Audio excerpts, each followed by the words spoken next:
From a Railway Carriage by Robert Louis Stevenson.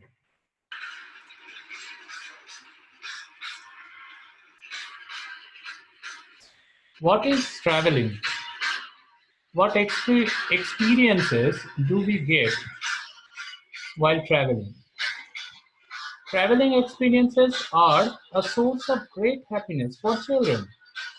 In our childhood days, we all had a fascination towards traveling in trains because of its length, the sound produced by the mechanical movement of the wheels, the loud horn, etc.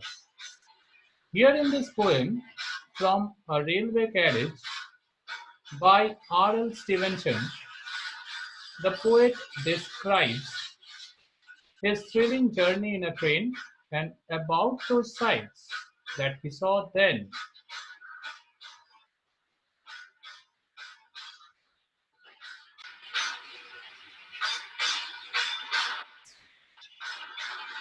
What are the objectives do we learn by learning this poem? By learning this poem, you will be able to understand the theme of the poem, identify the poetic devices used in the poem, and improve your observation skills.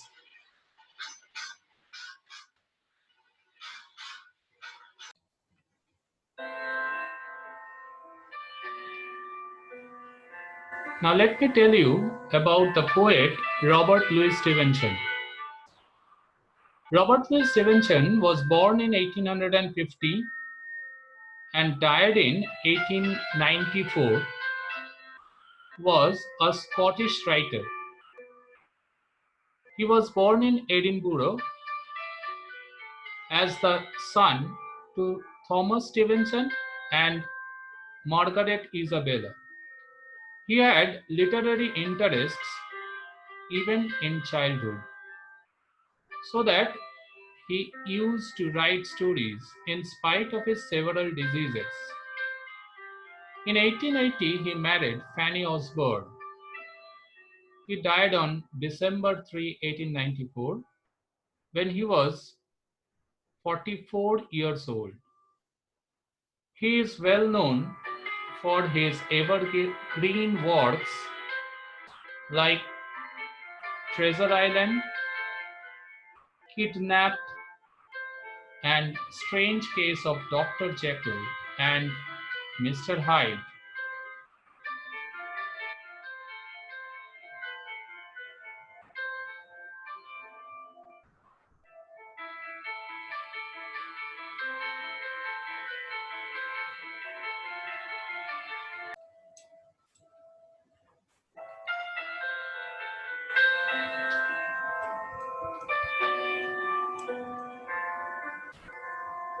The title From a Railway Carriage captures the essence of the poem, as it is a record of the poet's journey in a train.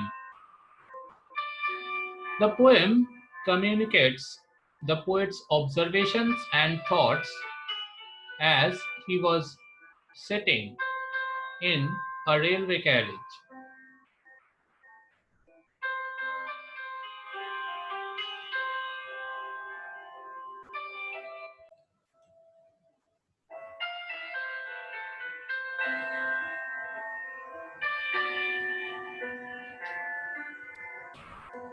From a Railway Carriage was published in Robert Louis Stevenson's volume of poetry for children, A Child's Garden of Verses.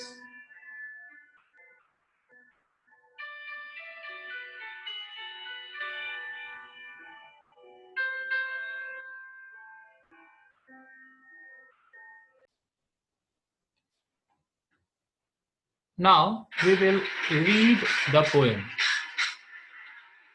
All of you can together read the poem with me.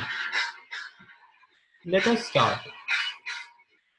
Faster than fairies, faster than peaches, bridges and houses, hedges and beaches, and charging along like troops in a battle, all through the meadows, the horses and cattle, all of the sides of the hill and the plain, fly as thick as driving rain, and ever again, in the wink of an eye, painted stations whistle by.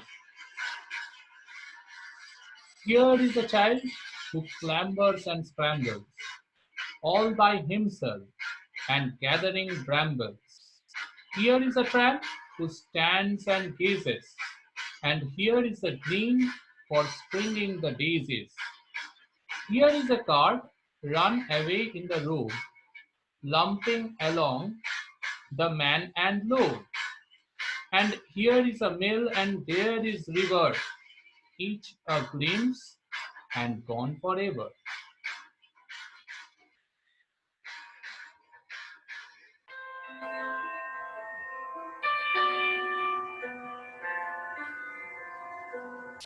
Let me summarize the poem for you. The poet describes the sights that he notices while traveling in the train. The train is moving faster than fairies and witches. The train rushes forward like soldiers who are attacking their enemies in the battlefield. The speedy movement of the train leaves behind bridges, houses, fences, and beaches behind. It also leaves behind the green fields where horses and cattle are grazing.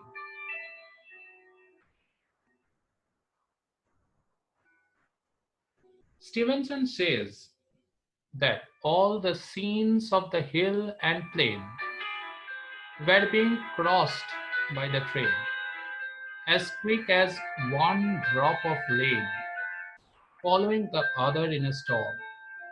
In the next moment, the train passes railway stations and it looked like painted pictures. The poet sees a child climbing a steep ground and collecting berries during climbing.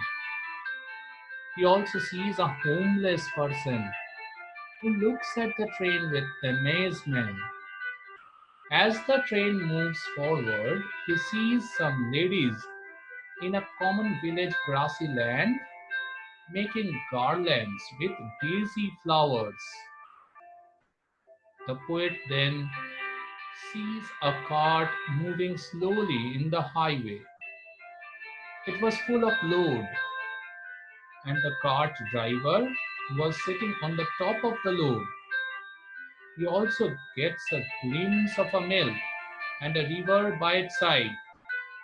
All these objects appeared and disappeared so quickly.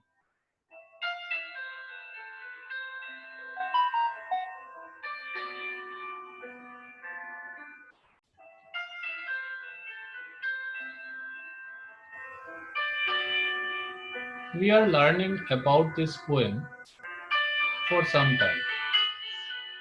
We have already discussed even about the summary of the poem. You must have understand the subject matter or the theme of the poem. Let me tell you about the theme of the poem in short. The joy that we get from traveling is the major theme of the poem. Also, beauty of nature comes as a theme in the descriptions, like meadows, the horses and cattle, sights of the hill and the plain, etc.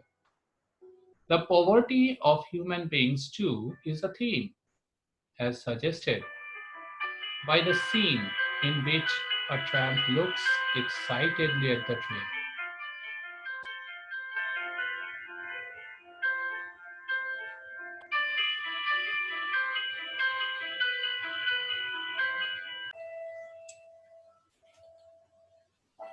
Now let us find out what are the poetic devices used in this poem.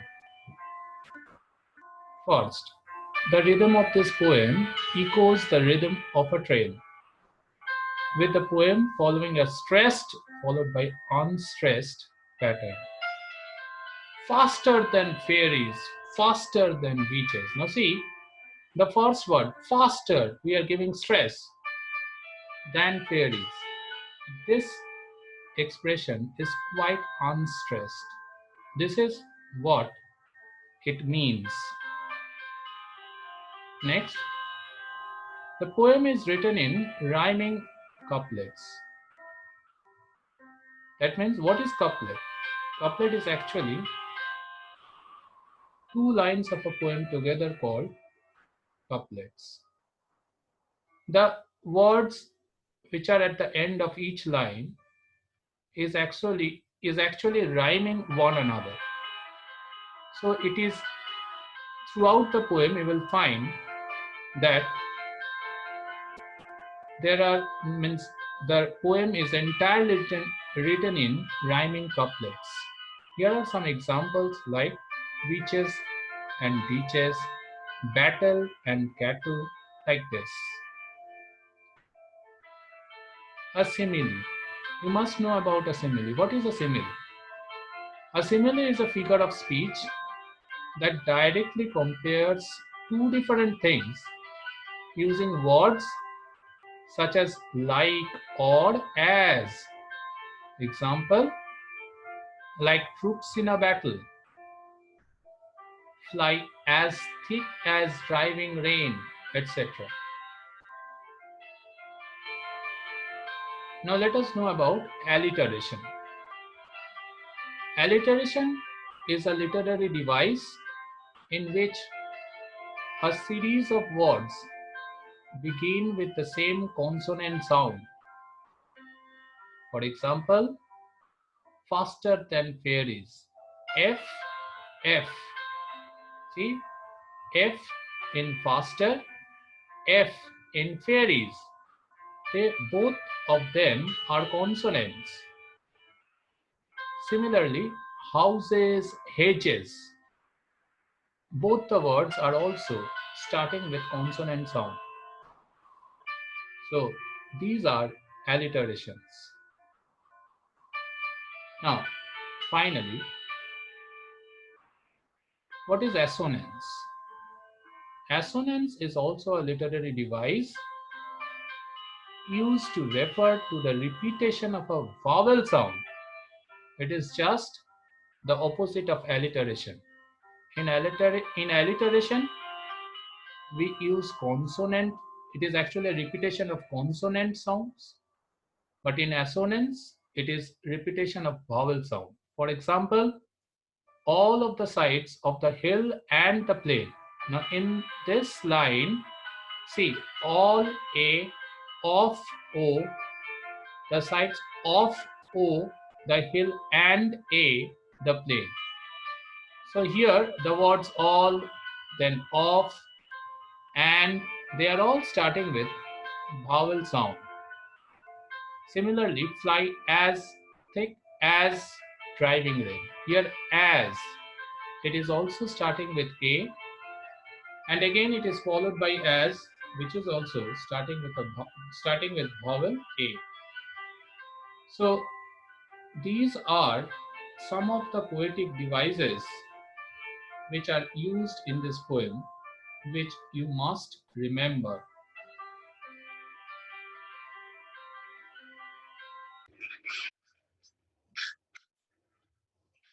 Students, our journey by train has almost come to a conclusion. From A Railway Carriage by Robert Louis Stevenson presents a series of realistic images that enable the reader to experience the feel of traveling in a train. I hope you must have enjoyed reading the poem.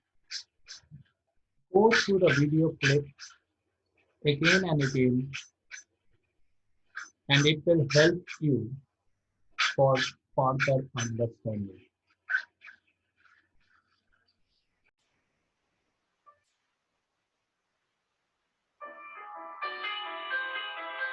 Let us discuss some words which are very important in this poem. We must remember these words. For example, hedges. What are hedges? Hedges are row of bushes that look like fences. Ditches. Ditches are long, narrow furrows to enable water flow. Charging. Charging means to rush forward. Troops.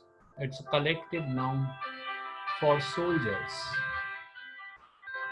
Clambers. Clambers means to climb or move in an awkward way. Brambles.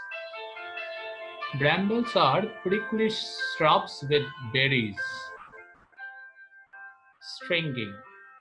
Stringing is means joining, but it is usually used for making garlands. Lumping.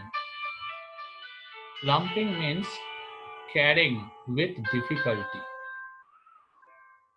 Who is a tramp? Tramp is a beggar or a person who wanders. Generally, they do not have homes or dwellings. Now, the last one is gaze. Gaze means to look fixedly.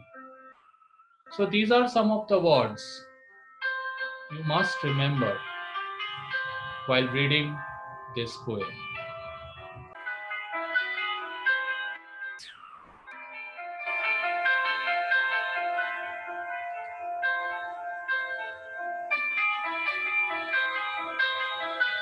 Thank you, students.